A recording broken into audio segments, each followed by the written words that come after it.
Voici à quoi devait ressembler une buanderie il y a à peine une petite centaine d'années.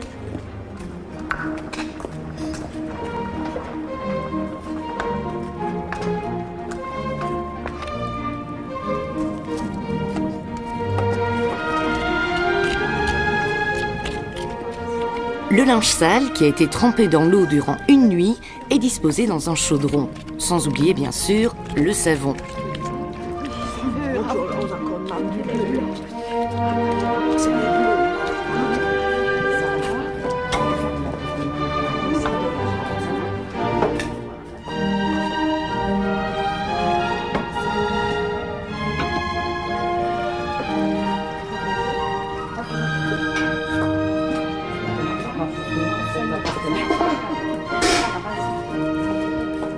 Quand le linge a cuit, les lavandières le transfèrent dans une autre machine, dans laquelle il est battu un quart d'heure.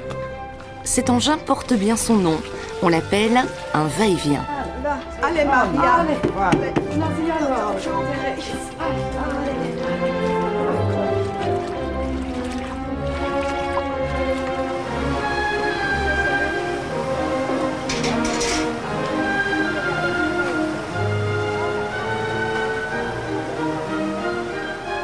Suite des opérations à la rivière ou parfois au lavoir, la chasse aux taches et le rinçage.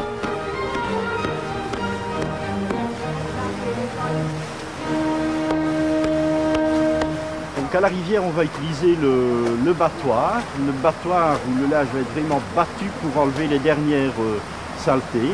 Et puis aussi parfois la planche. Alors il était une tradition très importante chez nous.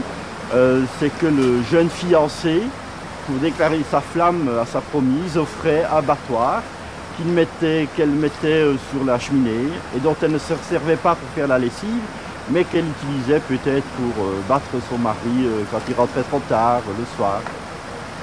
Que vont faire ces femmes ensuite? Ensuite, le gros problème de la femme, c'est d'avoir du linge blanc. Alors, le savon ne rendant pas le linge blanc, on va aller mettre le linge verger sur les prairies ici plus loin et on va le remouiller pour qu'il ne jaunisse pas. Puis après, on le mettra seulement sécher. Et puis bien sûr vient le repassage. Pour illustrer cette corvée, rendez-vous au musée. Petit aperçu sur quelques fers anciens qui ne fonctionnent pas à l'électricité.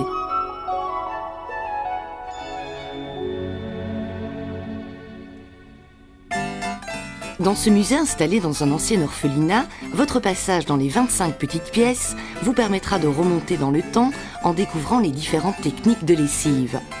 Petit arrêt amusant dans la réserve des savons et devinez ce que les ménagères de l'Antiquité utilisaient comme savon. Cela peut paraître étonnant, mais les femmes utilisaient l'urine, leur propre urine. Elles urinaient dans leur baquet.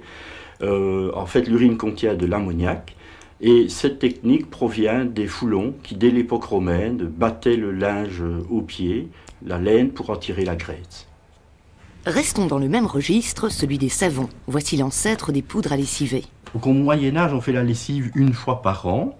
La femme disposait le linge dans ce cuvier et au-dessus du cuvier, elle plaçait des cendres de bois. Alors, durant toute la journée, elle prenait l'eau chaude et la faisait couler sur ces cendres de bois. C'est pour ça qu'on appelle cette technique le coulage du linge. Et l'eau dégageait de la potasse qui se mêlant à la sueur, à la graisse du linge, constituait un espèce de savon. Cette opération durait 2 jours, donc une fois chaud, une fois froid. Autre pièce, autre époque. L'apparition de l'électricité modifie les habitudes des lavandières. Le linge est chauffé, battu et rincé dans la machine. Il ne restera plus qu'à l'essorer.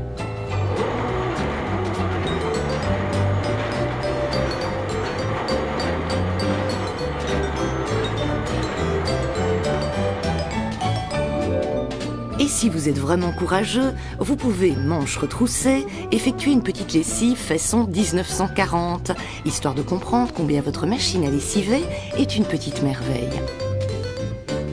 Mais au-delà des instruments parfois rudimentaires ou des machines perfectionnées, inventées au cours du temps pour lessiver, la visite du musée permet de comprendre certains aspects plus sociologiques de la lessive.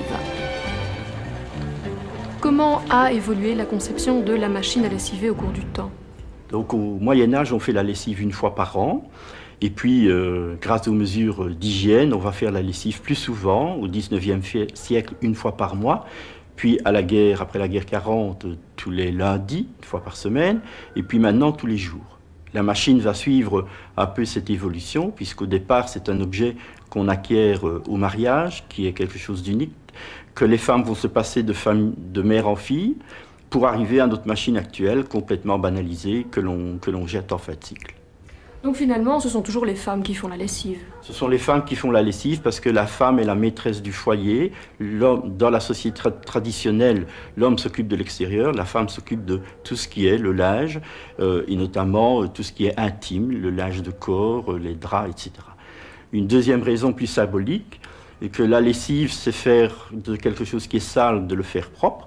Donc c'est une espèce de résurrection, en quelque sorte, du linge, et c'est typiquement féminin, puisque la femme donne la vie. Et selon vous, quelle sera l'image de la lessive demain ? Et je crois que la lessive va disparaître petit à petit. On va essayer d'avoir des vêtements, je dirais, qui ne nécessitent plus de lessive. Et on essayera d'avoir des systèmes où on a le moins d'eau possible, le moins de savon possible. Et ce seront toujours les femmes qui lessiveront ? Je pense que ce seront toujours les femmes. Jusqu'à présent, l'expérience montre que les hommes essayent de se débarrasser de la lessive en trouvant des innovations techniques, mais très peu en changeant les rapports de pouvoir dans le couple. Et bien alors, c'est en exclusivité que nous vous présentons le spécimen rare.